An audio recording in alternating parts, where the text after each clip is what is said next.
All right. Hello, I am Jonathan Troen. We have David Colyer here. And, so we connected online. I don't even know how we originally connected. Do you know how we originally connected, David? I honestly don't remember. So, And it's, I probably saw something that you posted about the self-love revolution and probably caught my attention.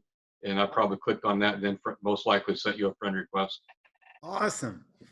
So somehow, maybe you saw me in the self-love revolution, and somehow, in the Facebook world, you connect with your friends, but you also connect with random people, and sometimes you make friends. And so, he's been responding to my stuff. I've been responding to his stuff. I'll be honest, I don't even really know what David does.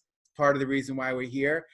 In my head, he's the question guy because every day there's a whole series of questions. So I want to learn more about that. But we decided, after hitting each other's posts enough, let's just hop on the phone and talk to each other, see who each other are. And I said, why don't we just record it for everyone?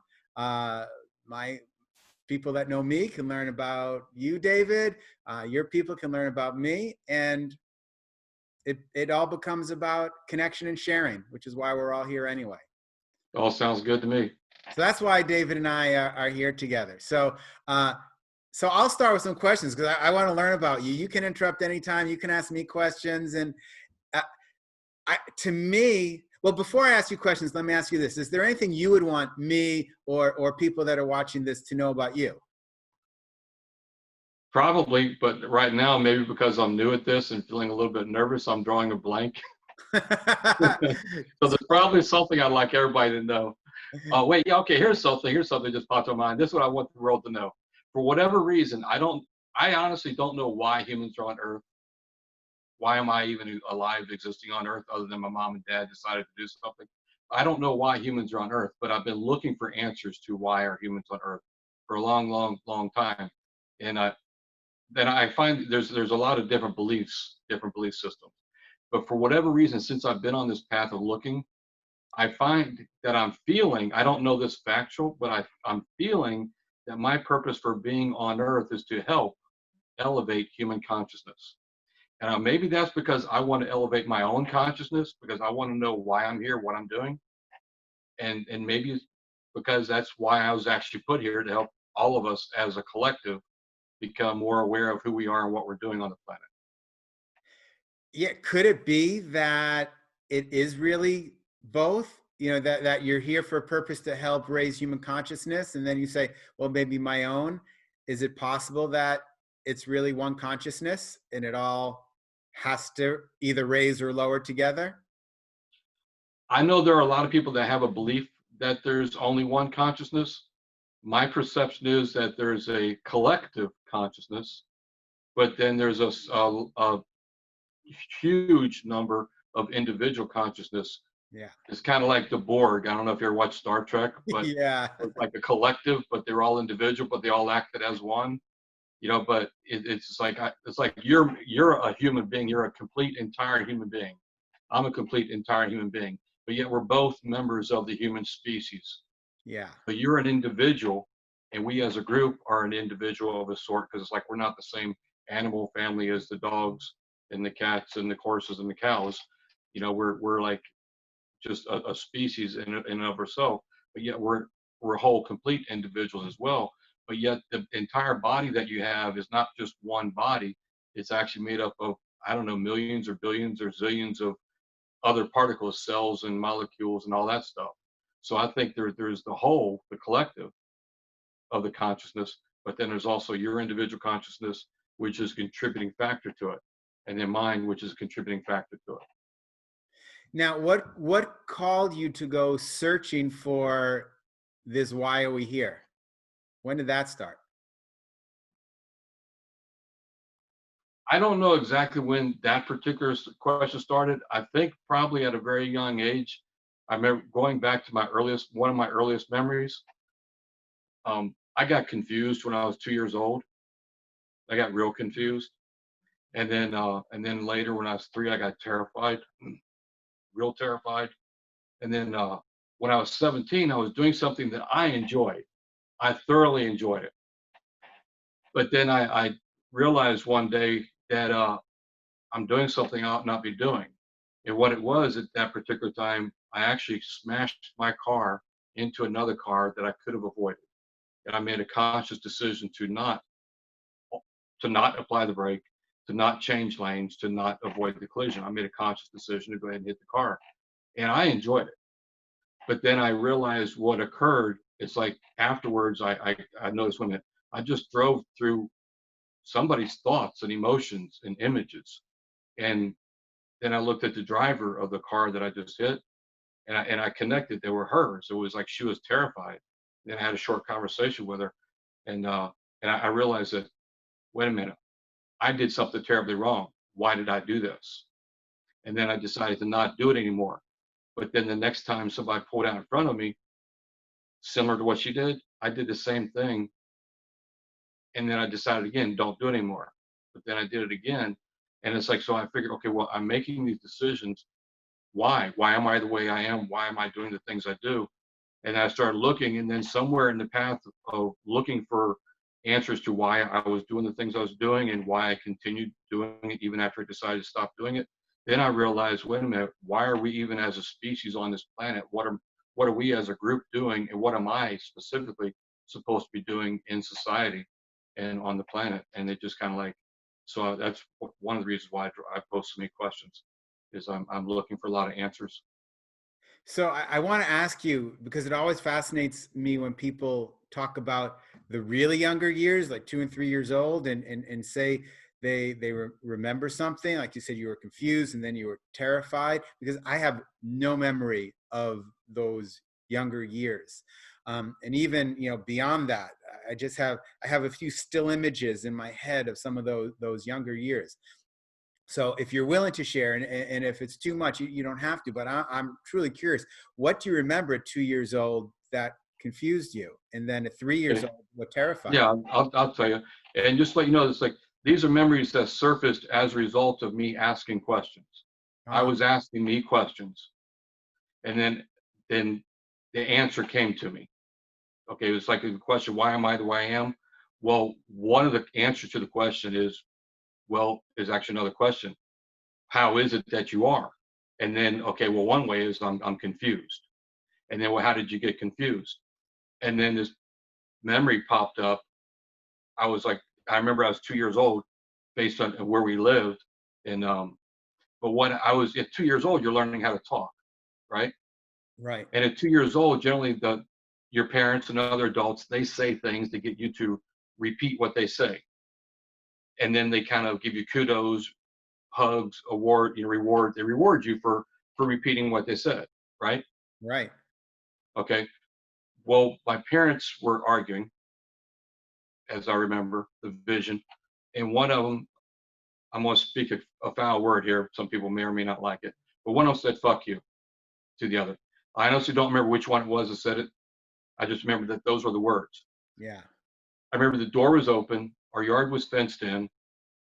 I walked outside. I saw somebody. I think it was a teenager. I didn't know who it was, but they're walking down the sidewalk. When they got close to me, I said "fuck you." Mm. My mom heard me. She reprimanded me.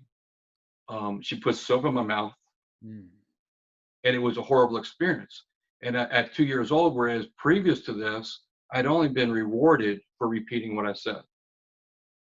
But now, and as I'm doing analyzing it, okay, the same behavior, and now I get punishment instead of reward. And that was nasty soap.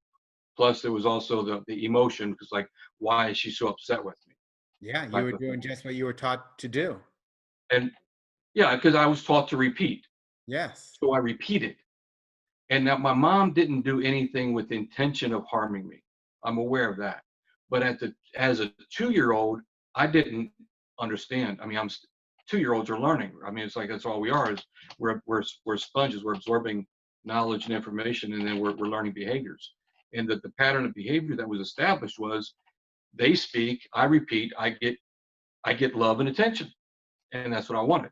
But now they one of them said those two words, and then I repeated them, not to either of them, but to a stranger walking down the sidewalk, and what it was that compelled me to step outside and then to say those words, I don't know. Maybe I was just trying to get away from the yelling and screaming.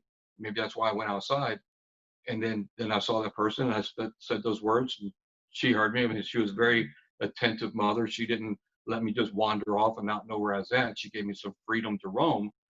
Like I said, the front yard was all fenced in, so it was okay to be where I was at.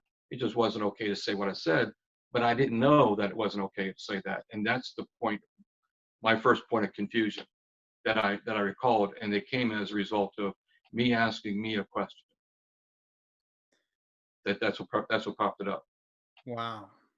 That's powerful, because you didn't even know what the words meant. No, I had no clue what they meant. You didn't know they were good, bad. They were just words. Wow. Exactly. I'm feeling that, you know, and I'm a parent too. And every once in a while I hear my son, Mateo, say something that I don't want him to say. And I think to myself, oh, I must have said that. And, you know, and then I try and teach you, remember not to say it, or, you know, when I did say that word you just said, I dropped something and I said Yeah. that, and then he was there. So he repeated it, and I had to then pretend, no, I said, luck. When you drop something on your foot and it hurts, you say luck, because that's a good thing in a celebration. So then I had to keep rephrasing. So you just misunderstood me. So that's how I kind of played it out. But yeah, I can understand how just crazy and confusing that would be. So then what happened at 3? You said something happened at 3 that terrified you. At 3, I was a little jabberbox. I was sitting, I remember, and again, this came up again as an answer to the same question, but like, why am I the way I am, or well, how is it that I am? Well, I'm scared. I'm terrified. I don't know why. I just feel this terror. And then I was looking for answers. My mind was automatically looking for answers. And then popped up this memory of being 3 years old. And again, I'm connect that to where we lived. We moved so many times when I was growing up that in my mind, well, how old was I? Well, where did we live at the time? So I was in a different house.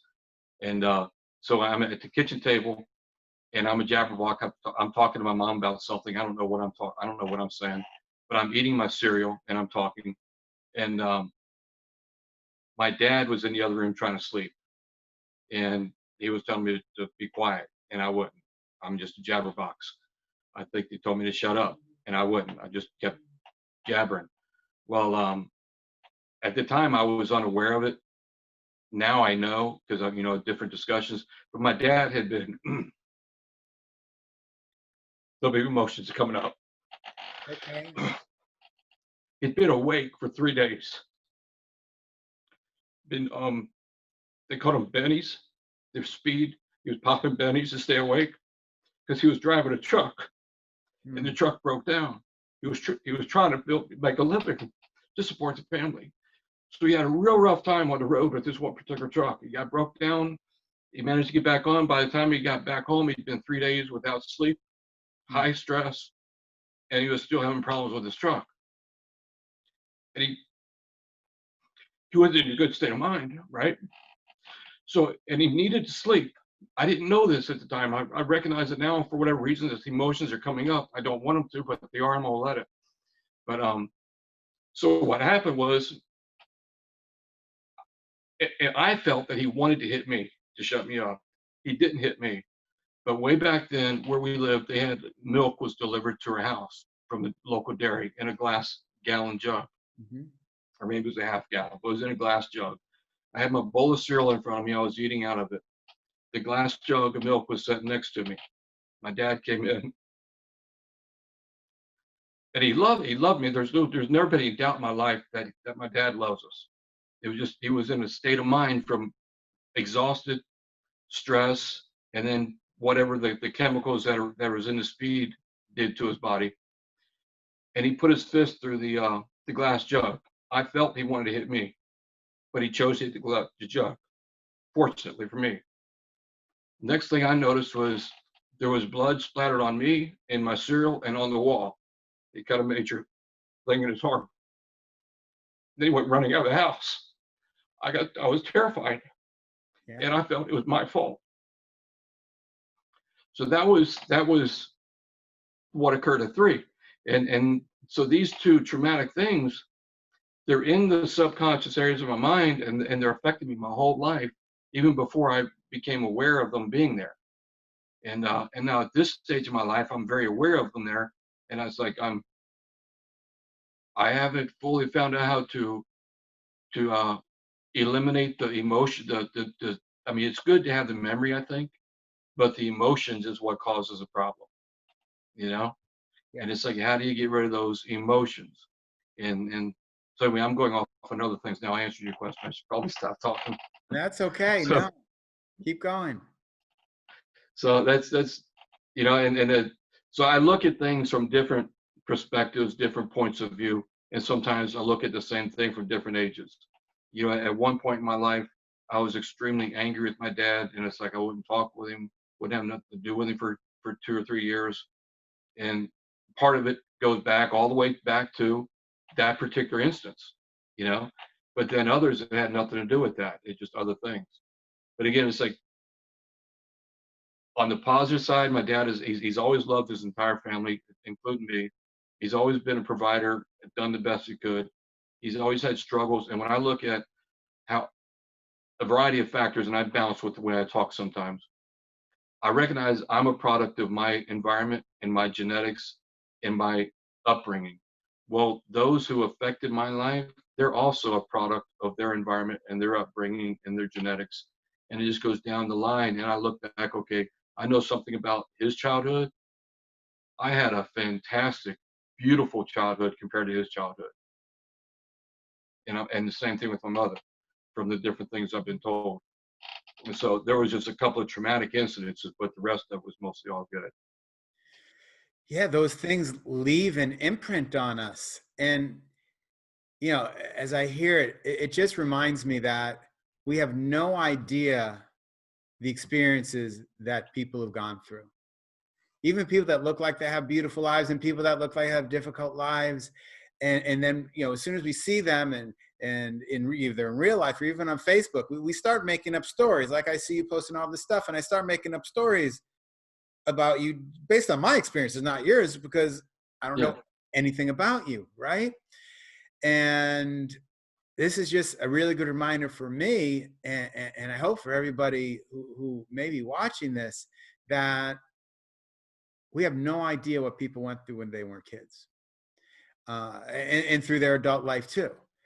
And you know, it happens to me. We have a yoga mindfulness center here, and occasionally there's someone who comes in and they're just acting in a peculiar way. And at the beginning, it kind of threw me off. I didn't know how to handle these people that wouldn't listen to instructions that I were given and things like that. And I'm just trying to keep them safe and guide them in this yoga world. And I'm practicing kindness. And for some reason, just something's not clicking. And now when I see that, I make up a new story that something happened to them that I don't know about, right? And something isn't connecting, and it's not my fault. I'm not doing anything wrong. It's not their fault either. They're not doing anything wrong. There's just something that happened, and yeah, it's And I agree. There's stuff that happened, and the thing I've noticed too, because when I was growing up, at one point, two of my cousins, their mom ran off with somebody and abandoned them, and their dad kind of like freaked out, didn't know what to do, so he dropped them off at his sister's house, which is my mom, and we were all young at the time. And one of them, his name is Scott. Well, Scott and I, we were like brothers. We were actually at one point closer than my brother Dennis and I were. And me and my brother Dennis were really close. But me and Scott, we would do things and we would get in trouble. And as punishment, we would get whippings. I was super sensitive physically and emotionally. My cousin Scott, he was numb. My mom would just barely tap me with the whipping, and I'm bawling, crying my eyes out. It hurt severely. My cousin Scott, she'd beat the hell out of him. I mean, from my perspective, she didn't beat me, but she beat him. In my perspective, she just whipped him. But he would like laugh at her. He didn't feel the pain. So the same experience, but two different people. Sometimes we have different perspective, and then also the words she would say the same thing to both of us. She was talking to both of us at the same time. With me, it would hurt my feelings. So like I was super sensitive emotionally, and I would cry. And my cousin Scott, it didn't bother him at all. He would laugh, and it would make her mad. But it's like, so you got one event, two people, and two completely different responses. And I think that's part of what happens with, why is a person behaving the way they are? Well, they didn't really respond very well to what they observed or experienced. Yeah, exactly. And we don't know what that past is. So we just assume their past is like ours. Whatever happened to me, I'm a normal human being. So these other people must have lived a similar experience. Yeah, I agree. That's what we naturally normally assume. Yeah. So And one thing you said is really interesting, and I'll just throw it in here because it is a part of what I teach in self-love evolution. And if it's helpful for you, great. If you want me to work through something with you, happy to. We didn't get on here to do coaching. I'm not pushing that. I don't coach people without permission. Um, uh, but if you want to do something now, another time, that offers there. But you mentioned about what to do with these emotions that were created so long ago, but we still live. We have the memory. The memory's not bad, but how do we deal with the emotions? And there are various ways to deal with it. One is certainly just looking at it and being there with it. yeah, I do a lot of that. And that's really powerful, not fighting it anymore. And another thing that I work with people on is actually going back to the child that was hurt, right? So for you, the 2-year-old and or the 3-year-old, and taking a picture of that. For some people I talk to, it's the 16-year-old or the 21-year-old or whatever it is. And we all, no matter what happened to us, we all have that moment as a child where we didn't feel loved, right? And I have it too. I didn't go through things like you did. So I certainly wouldn't compare, but it doesn't mean I don't have experience in my head that maybe I either misunderstood or I did understand, Yeah. where I didn't feel like I was receiving love. For me, not less so with parents than with friends at school and things like that. But there's still that little boy that was hurt. So what I do and what I work with people on is just one of the elements of the self-love, because self-love isn't just about loving this today, which it is. But sometimes we have to actually go back and love the child that is still inside of us and still hurting, and be the parent that child didn't have. Be the person who shows, for me, in my head, it's not the 2-3-year-old, it's about the fourth grader, fourth, fifth grader. And I sit with them, and then I'm the But what adult. happened? And I'm curious what happened when you were fourth or fifth grade. yeah, I was the bullied kid in school. So, I don't see. I could tell a story, but I don't think it's going to make any sense. And honestly, I only have bits and pieces. But this memory that comes up in fourth grade was I was sitting with a group of friends at school, and I'm trying to remember, a song came on. I'm trying to remember the lyrics to it, and I don't remember the lyrics, but it was something about how they kind of put up the people in the song. They put up with this other person who's kind of a friend, but he's not the real one, type thing. Okay. And one of the kids in the group then pointed at me like I was that one. So So I didn't really how did that? know it affected me at the time, but as I kind of went through different processes like you, okay, I go, when was the first time I felt this feeling of not good enough, right? So many of us have this feeling of not good enough. So I had to go back in my head, right? And that's what I do with people. Okay, well, when's the first time you felt it? Let's go back. Or sometimes when's the last time you felt it? And then we keep going back. So when I had to go back to that when's the first time I felt not good enough, that was that's the memory that pops into my head. Yeah. Yeah. Uh, so then I just sit next to that kid, literally, like in my head. So not literally, but literally in my head, I have a picture of me, a picture of him, or maybe it's just, yeah, it's really just a picture of him, but I feel me and I'm next to him. And honestly, sometimes he's ready to talk. I give him hugs. Sometimes he just sits there with his back to me because he's not ready to receive. That was more like that at the beginning. At the beginning, he couldn't talk. But now, you know, we talk, we hang out, we play, and I can ask. He say, "What do you need from me?" And it can be a hug, be just sitting Yeah. there, can be singing songs together, could be go getting some ice cream. That one didn't actually happen for me, but it has happened to people I talk to. I go, you know, what does that child version need? And they go, it needs ice cream. And I go, okay, well, I guess you have to go out and get some ice cream then. And that's kind of, you know, when we do coaching, we often give homework. And, you know, that was the homework. Go and get some ice cream. Not just you, but bring your childhood self with you and sit there. What's her favorite type of ice cream? You know, and have some ice cream. So it's about going back and simply asking, and, you know, at 3 out Yeah. of 2 you were learning to talk, but at 3 you were able to talk, so maybe you can communicate it. What do you need? And then knowing that the people then didn't give you what you need, you give it to yourself, and that begins to heal those childhood wounds and childhood traumas, which then begins to heal the emotions that come up with them. Well, it's an interesting technique, and that makes sense. I know myself, when I look at it, it's for me, it's just, why did this happen? You know, it's, and at the time, I don't think I thought anything analytical. It's just, I was just confused when I was 2, and then I was Yeah. terrified when I was 3. But then later teachings and programmings where my mom was always asking me why I did this, why I did that.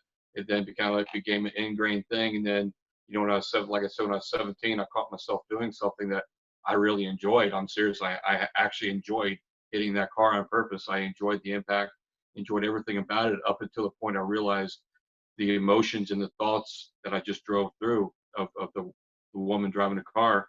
Then it's like I didn't feel so good then, and then I started looking back. But I just points of truth, just understanding why. And it's like in that, and I'm gonna bounce again if you don't mind, but this is popping up. A lot of the like I never had low self-esteem. I was confused and I was terrified, but I did not have low self-esteem until I was taken to a Southern Baptist church. Hmm.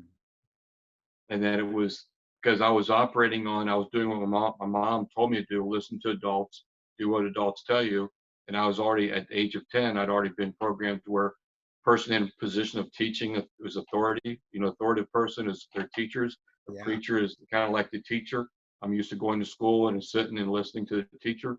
And I was operating from the mindset that anything they tell me was true. And you know, and it's like at 4th grade, I'm 10 years old. At the public school, I just learned about the Darwin theory. So I didn't understand the definition of the word theory. To me, it was Darwin fact. Darwin, this is the way it is. My ancestors are apes, they dragged the knuckles. And I'm okay with that. I'm perfectly fine. I didn't know anything other than that because we hadn't been exposed to any religion at this point in my life that I remember. So at 10, I'm like, just get informed, get educated. My ancestors are apes.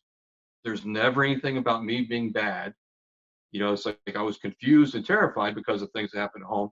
But I always felt loved. I never felt there was no love. I never felt a lack of love. There was a lot of violence and hate, but there was also a lot of love. There's more love than anything else. Yeah. But then I get taken to the Southern Baptist Church, and and it wasn't my parents. It was actually a school crossing guard. He was a school crossing guard at that school when my mother went to that school, and he got in a conversation with me and my cousin and my brother. I recognized my cousin's last name. He said, "I knew this little girl and these boys all these years ago." Well, it was my mom and their dad. And so anyway, he took us to his church, and then the preacher is telling all the stuff that he tells. Born a sinner, always a sinner, never be anything but a sinner. You're unworthy. Your good works do no good. Um, uh, Pridefulness is bad. Pridefulness is a sin. You should never ever feel. I mean, you should never feel prideful. And I understand. Well, I feel pride when I do something good. Yeah. Well, wait a minute. Good works do no good, so I shouldn't do anything good. And pridefulness is feeling good about yourself. Well, I shouldn't feel good about myself. Dave's always teaching to repent, repent, feel miserable about yourself, and then singing the lyrics in the song "Amazing Grace." Part of the lyrics is "A wretch like me." And at the time, I didn't know what a wretch was, but I was singing the song all the time because it had a beautiful sound to it. And Elvis Presley sang it. It was on the radio, and I loved that song because it had a beautiful sound. Then one day I got, as an adult, I got curious. I looked that word up, wretch, a wretched person. Oh my God. Yeah, it's like, so and I identified that's where my low self-esteem came from was, I mean, I don't think that the preacher intended for me to have low self-esteem as a result of his works, but his works produced a very negative effect on me. And that and again, I guess that goes back to how a person responds. So I've got friends that are Christians that they had a completely different experience than me, completely opposite. They felt uplifted in church. I felt suppressed from going to church, and I was even at one point at 10 years old because Tick is a nickname of the guy that befriended me and my brother and took us to church. His real name is John, but for whatever reason, he went by Tick. And so anyway, I just had a brain fart. Gosh, but Tick, his intentions were good. He thought he was doing the right thing, and I was going Yeah. someplace, and I forget where I was going. But anyway, so I'm gonna just I'll stop talking there. I got myself lost, so I know I got everybody else lost too. Most people think that they're doing the right thing. I mean, some people might be intentionally doing something wrong, but I think most people think that they're doing the right thing. Those people that we think are, what can they be thinking to want to do that? They believe they're doing the right thing. Yeah, But they just have a different upbringing, the different subconscious beliefs, things that were programmed into them as a child based on their experiences, based on their parents' experiences, based on their parents' experiences. Louise Hay, I think said it best that we're all just victims of victims, and every parent is doing the best they can. oh yeah, I wholeheartedly agree with that. Every parent is doing absolutely the best they can, based on who they are at the time and their background, their Yeah, upbringing, and I believe that everybody on the planet is doing the best they can at the moment, and believing they're doing right. yeah, yeah. I So don't now, think anybody does anything completely wrong intentionally. Okay, I'm going to do something wrong now because, well, I want to be wrong. I don't think anybody does that. right? Well, let me ask you: when you were hitting the car, did you think you were doing something wrong? No, no. And I finally, actually, I just did something. I just, to me, it was fun. But here's what would happen. And I noticed that you don't say curse words. I'm going to try to refrain from it. But there were certain words that was said. There was Okay. a word track. Is it okay if I say the word? They pop out of my mouth when I can. I try not to, but I'm not saying that I have an inability. I'm not saying I'm perfect and they never come out. So Okay. feel Well, free. I'm just going to repeat the word track. The word track got planted in my mind, not by anybody's intention, not a direct intention, but it got planted there. But the word track, when I saw the car pull out in front of me, and this wasn't the first time I did it, and I was a teenager, so hopefully I won't get in trouble as an adult for this. But I saw the car pull out in front of me. The first thing that I remember happened, it's like word track popped in my head, and then I started speaking it. The entire word track is, "You stupid son of a bitch ought to run your fucking ass over." Ah, That was the entirety. Now, what I actually did was I said the first half of that. I then stopped speaking. My friend John Christ was in the car with me, and anyway, so I said this the first half of the sentence, and then I made a conscious decision. The conscious decision was to do it. So then I waited, and I realized, okay, I could change lanes if I move to the right, to the lane to my right, I can avoid it without slowing down. I recognize, okay, I can apply my brake at this moment slowly and slow down and avoid the collision. Or I can like just wait until there's no point of return. I can stomp on the brake, the car will skid, it'll appear as if I attempted to stop. I made a conscious decision. I waited, I slammed on the brakes, I skidded, I hit the car, it spun around.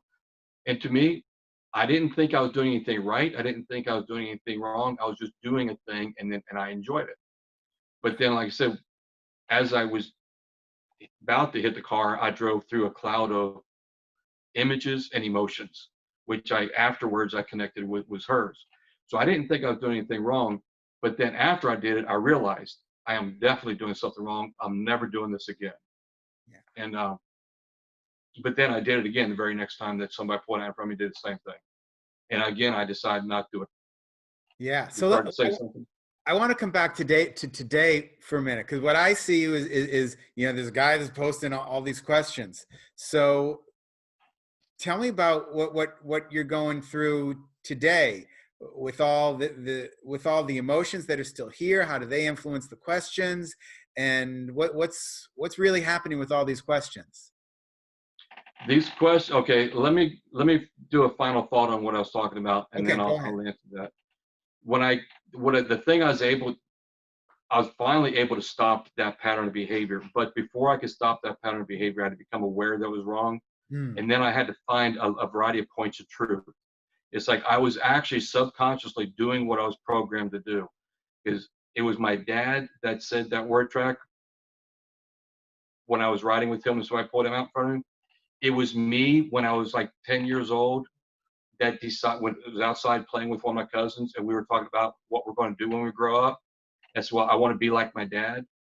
So I made a conscious decision to be like my dad. Now, at the time when I made that decision to be like my dad, I was thinking he's a hardworking man. He loves his children. Okay, he's. I wasn't thinking about so much the marriage, except he was trying to be a good husband. He just didn't work out, right, to his wives, and the different ones, different times. But he was a good, hardworking person. He went out of his way to spend time with his kids. He was a creative person. He could find a way around almost anything. He could fix almost anything. He's a very loving man. So I was thinking about the positive traits, but yet my statement was I want to be like my dad. Well, now I'm observing my dad without paying attention to the fact I'm observing him. And so I pulls out. That's what he says. He never did it. He never did it. But yet, but then there was the other point of truth that came in somewhere along the ways. At a young age, I decided to do what I was told. And one of the things I was told, my dad would say to me, don't talk about it, few choice words. If you're going to do it, do it. So don't talk about it, curse words. If you're going to do it, do it. Okay, so now I'm being like my dad, car pulled out in front of me. I start saying his word track. I'm not conscious of it, I'm just doing it. Now I'm following the command. Don't talk about it, do it. So I did it. And then there was also the part from that I connected the dots that connected in the process of this, the Southern Baptist preacher that had such a powerful impact on me. Born a sinner, always a sinner, never being anything but a sinner. What is a sinner? A sinner is a person who does crime. Maybe it's breaking God's law. Well, if you're breaking God's law, well, you may as well be breaking man's law too, because they're kind of like connected, Because I imagine one of God's laws is to obey man's laws. So, and your good works do no good. So so that's kind of like if you're not going to, so it was just, there was a whole lot of things connected in there. And when I found enough of the dots, points of truth, then my decision, don't do it, stuck. And I haven't, and I stopped hitting them. So now the point of the questions, getting to the questions, one of the reasons why I asked. Before you go there, I want to pause you and thank you for pushing back on me to give me the rest of that understanding, because that is just hugely insightful. And I don't think most of us have that understanding about ourselves. And I think that's really important for us to understand about ourselves, that the things you do are based on those things that someone told you. And even, they didn't do it, but they said it. And they said, if you're going to do it, do it. And also, I think it's a reminder to parents, like, you have to understand that what you're saying goes into your children, and it will land in their subconscious. And yes, they can wind up at 30, 40, 50, 60, and then start dealing with it. But we can also, as parents, begin to not be perfect, but seek to be more mindful about how we speak to our children. Well, that mindfulness, I agree 100%. That's so important. And back when we were growing up, that wasn't even a term that I was aware of. I don't think, and I'm sure in my parents' day and age, if that wasn't anything anybody thought of, mindfulness, being in the present moment, being aware of what you're doing and who you're impacting and how you're impacting. No, never heard of it when I was a kid. Totally. No. And then the thing that I remember in my 20s, I was talking about this a lot, and there was a teenage girl I was talking to, and because this is when I was still searching for the answers, right? And she had me to point out, when I point the finger, I got three coming back at me. what part of that are you responsible for? And that's when I found the part, okay, well, I'm the one that decided to be like, I'm the one that decided to do what I'm told. Yeah. So it's their influence is only a portion of it. But then when I look deeper, it was my decision Yes. to obey. It was my decision to be like. So there was a point of personal responsibility as well as other responsibility. And then when I look even deeper, now there's a lot of people can't go this deep, but if what I was taught in church, in the Southern Baptist Church, is true, if there is an almighty supreme being that created all things, and if all things are going according to his will, well, it was intended that somebody play that role that I played.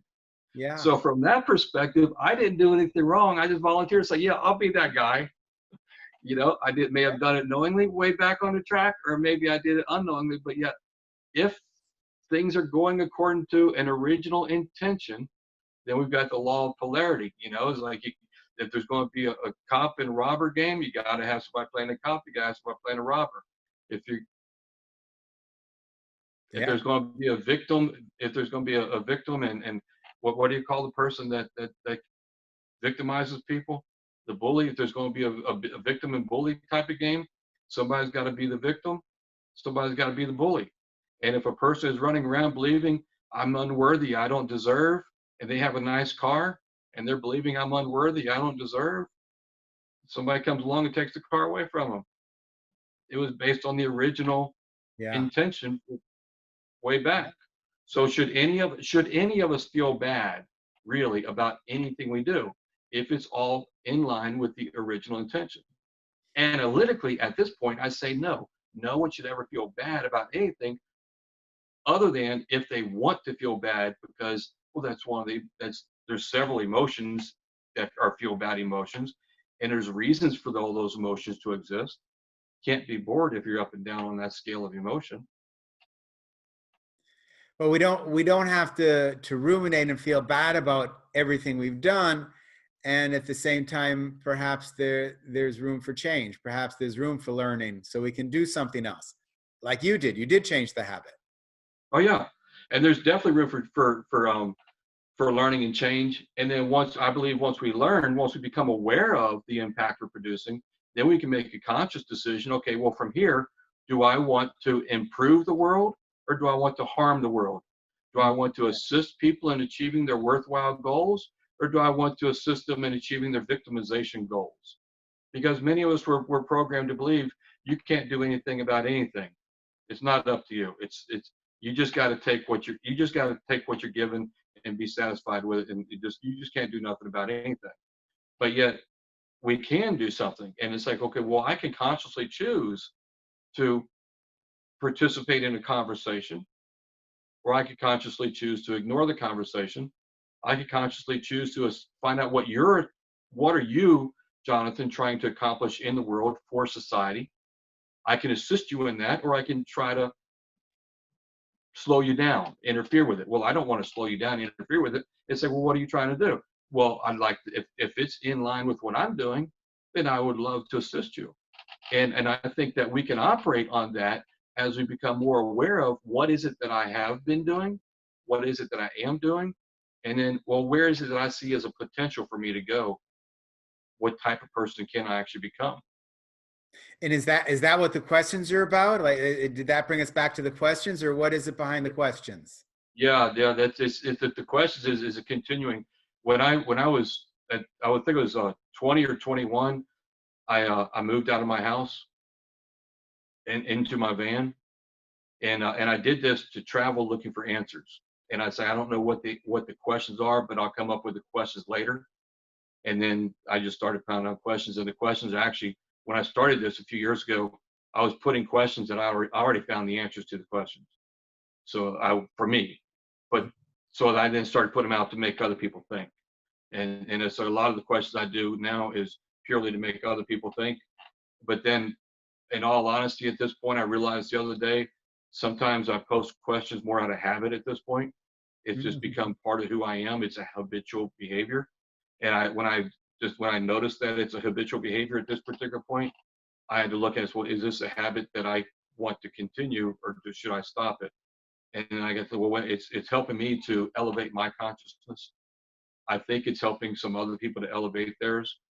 Some of my friends that I communicate with, they have aha moments as Hmm. a result of my questions. Some people get offended and then they block me. That happens too. But overall, it's like I believe I'm on a path of elevating human consciousness, assisting whoever it is behind bringing our consciousness up. I mean, we're not exactly in the caveman days these days. I'm not the most intelligent person on the planet. I would love to have a lot more intelligence, but at least awareness, consciousness, I think is more of awareness than it is intelligence. At least my perspective at this point. Yeah, no, I agree completely. So is that the purpose of the questions then, to bring you and those that come across the questions more awareness? Is that really the Yes, goal here? yes. Elevated consciousness, expanded awareness. So how Yeah. many questions do you post a day? Because I'm always seeing like, there's David again, there's David again, there's David again. It fluctuates. I refrain. I'm at a point now. A lot of the questions I don't post on Facebook. I post them somewhere else, just privately to myself, because I get putting too many. I'm not on a schedule. If you notice, they never come at the same time. No, it's I don't know. Maybe they do. very They random. come randomly, and it's like so. So I go based on a lot of intuitive things. What I feel compelled to do, I do a lot, and and sometimes they get. I'll be listening to some personal development audio tapes or whatever on YouTube. Actually, not audio tapes, but YouTube. And it's like, and then something that they say will actually trigger something in my mind, and I get an aha moment. And then sometimes I'll turn that into a question and I'll post it. Got it. There were times in the past I would sometimes post 20 or 30 consecutively, and I realized, wait a minute, I'm kind of overwhelming people here. I really ought not do that, but I'm trying to minimize it now. So what have you learned most from the answers to the questions? Other people's answers are my answers. Both. That's a great question back. So let's start with you. What have you learned the most? What have you learned the most from your answers to the questions? That's a good question. Well, I guess if I were the thought that's popping up, all my answers, all the questions, all the answers combined, the thing I've learned is that, well, this is weird. Remember when I was a kid, they said you can't teach an old dog new tricks? That was a lie, because I'm an old dog at this point and I'm still learning. Yeah. And so all combined, no matter where it, I don't know, eventually a person will get to a point where they can't learn anymore and they can't become more aware. But I'm at a point now to where I believe that overall, the core thing is that I can develop new awarenesses, new skills as I continue going forward. And I can also be okay with what happened in the past. It's okay to know it. It's okay to not know it. It's okay to remember it. It's okay to not remember it. It's okay to experience the emotion, whatever the emotion is, including, I mean, love. I mean, this is jumping again, because that's what I do. But you're all about love, the self-love revolution. Yeah. Love has been the thing. I've had more problems in life because over that four-letter word than any other four-letter word. Hmm. And My it goes. I think it roots back. It maybe to before this lifetime, but definitely roots back to early childhood, because it's like there was so much love in my life, in my family. There's never a doubt about love in my family, but yet there's also violence in the family. yeah. So love equates violence, and it's like, well, I don't want violence, and I've refrained from that. Now, I will, as a drywall hanger, I did commit some violent acts against some drywall and some steel studs and wood studs and some other objects. I would commit harmful acts to them. Very violent, was taking out my frustration back in my teens and my early 20s and late 20s. But with other humans, I'm not a violent person. But I learned that people that love each other, they beat each other, and that's not a good thing. So I've had problems in relationships because I couldn't even say the word love for Mm. longest time, and I wouldn't allow myself to feel love, and I wouldn't. necessarily show the love in the right way. It's like, so to me, sometimes just simply being there is demonstrating love. It's, but sometimes a person needs more than just somebody just being there. They need certain words said and that sort of thing. Yeah. And we ourselves just need to keep going back into our subconscious belief system and going, well, what was put there? Do we still want it there? Is it useful? And if it is, great. And if it's not, how do we switch it out? How do we reprogram it into something that will be more beneficial to us today? And that's a practice and a journey. And the thoughts that are popping in line with that and with what you said before is love. That's probably the greatest thing that I've learned overall, is that love doesn't have to be demonstrated the way that I observed it and experienced it in my youth. That's right. Love can actually be a good thing. It doesn't have to be a bad thing. Yeah. And it's like all cumulative. That's something that's I'm gradually learning is love is it's actually a desirable thing and makes life worthwhile. Love is everything for many of us. That's like at the very beginning, the idea of why are we here? To me, that's why we're here. Simply to love and connect with other people. If we weren't supposed to be connected with other people and share these experiences with other people, we'd all have our own planet, right? 6-7 billion or so people on the planet. We're all here. There are many more planets out there in the universe. We could all have our own planet. But for whatever reason, we were put here together. And I think it's so that we can share love and share these experiences with each other. Yeah. So I want to hear, because you made that good distinction. What did I learn from me answering them? What did I learn from other people answering them? What did you learn from other people answering your questions?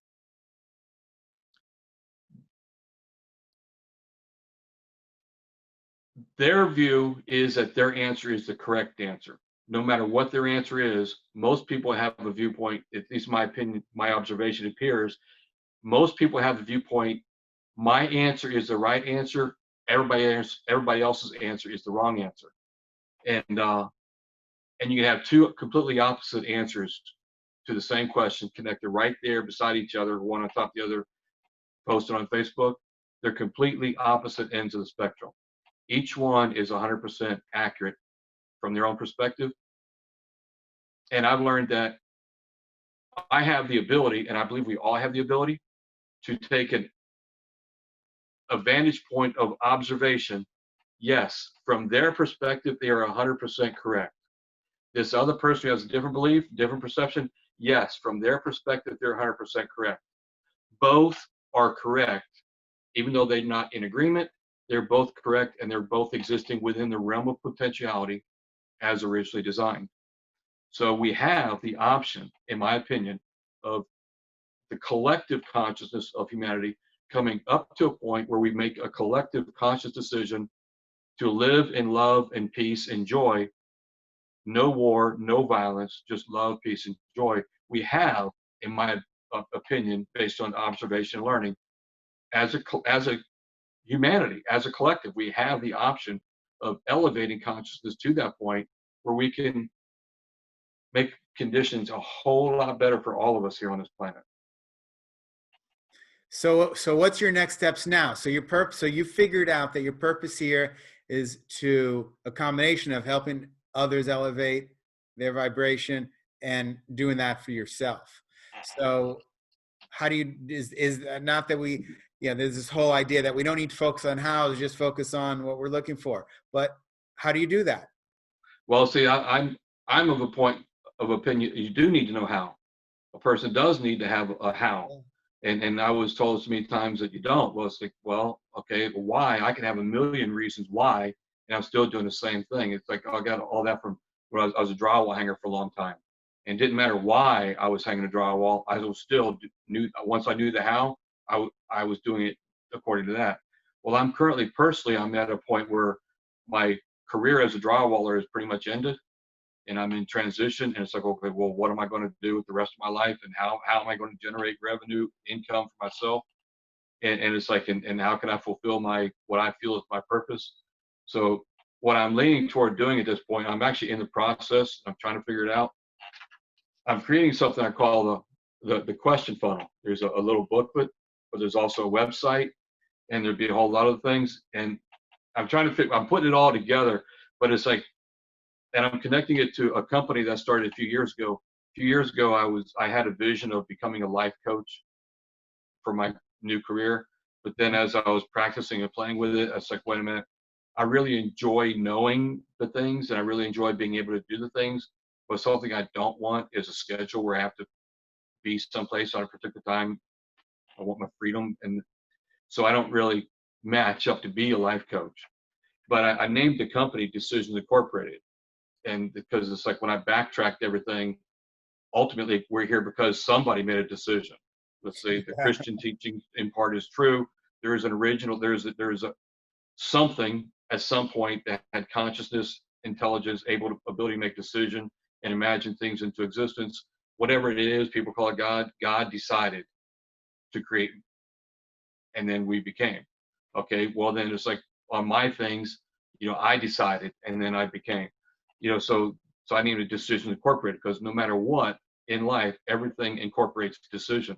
So decision incorporated, I wrote it up as the it says decision. It's a description. The question funnel is a thought-provoking publication that's published and distributed by Decision Incorporated. Decision Incorporated is a Florida profit corporation that's on a mission to help elevate human consciousness. And then I wrote what the booklet is for, and I'm playing with that. But that's what I'm thinking is like work part-time as a life orientation coach because I realize I'm more about orientation. That's the problem that I've had most of my life that I've been trying to solve. Who am I? What am I? Where am I? Where am I going? And I believe I can assist others in finding their own answers. So part-time is that, but then there's also the big thing is with Decisions Incorporated, help life coaches connect with people that don't have life coaches, bring life coaching to society, hopefully find some people that are work at price points that are affordable to the average working class person. I know a lot of life coaches charge outrageous fees. It's like, okay, they may have the ability to help someone work through their stuff, but they refuse to help people work through this stuff because a lack of financial exchange. Well, that's kind of harmful to both, in my opinion. So I'd like to ultimately get connected with life coaches that specialize in whatever they specialize that can help people, and then just promote their services, and do the question funnel where it's kind of like a life coaching tool or a mindset development tool or lead generation tool or something, but it's at the same time where it's giving people something to talk about, something to think about, and helps them to make some maybe personal transformations just through aha moments. And So is that it, online now? Can people go somewhere and not check that yet. out? I've got the domain name, thequestionfunnel.com, but if you go to, at this present moment while we're recording this video, thequestionfunnel.com, I've got it locked. You can't get into it without a password because I'm I'm trying to teach myself how to do that too.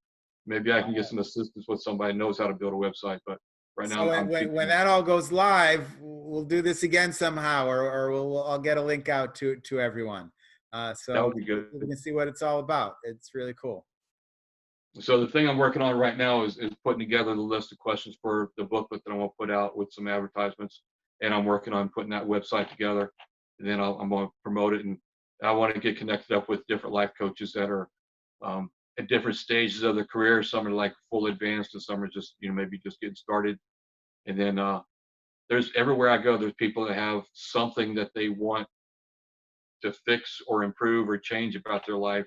And I think they could all benefit from some coaching. So I'd kind of like to make that available to them. That's an awesome mission. Everyone needs a life coach. Man, it helped me so much, and I know, and that's what I do. Part of what I do, and I know it's bringing transformation to the people I'm working with. And I wouldn't have been able to do it without my coaches. And to bring that to more people, huge mission. I got your back. That's awesome. Well, thank you. I see us doing some things together. I know a little bit about what you're doing, and I think you're doing a great thing, bringing attention to love and self-love, because self-love includes self-acceptance. Oh, And totally, And Totally. that's something many of us were educated to not accept ourselves. Yeah. So you're a solution to a problem that's a very broad, what from my observation, a very huge problem in society is a lack of self-acceptance, lack of self-love, and what you're doing, bringing awareness up, and you have some techniques that you help people to achieve that. I would like to assist you in bringing it to a greater audience. Well, thank you for that. Thank you. I'm excited to work with you on more stuff. Let's this here be the door opening, the beginning. More conversations, maybe that we're recording, share with people. Maybe just you and me figuring things out. Share what you're doing and the question funnel. Share the self-love evolution. So yeah, do you have it? Do you want to share any contact information? I know the website's not up. Do you want to share anything with people, or we'll Well, just the website, just go ahead and the questionfunnel.com, make note of that.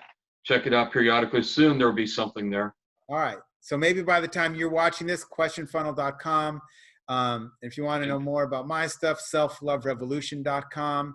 And David, it's been awesome getting to know you. This has been fun. I appreciate it. thank you, Jonathan. I've enjoyed it as well. And I'm looking forward to a bright future.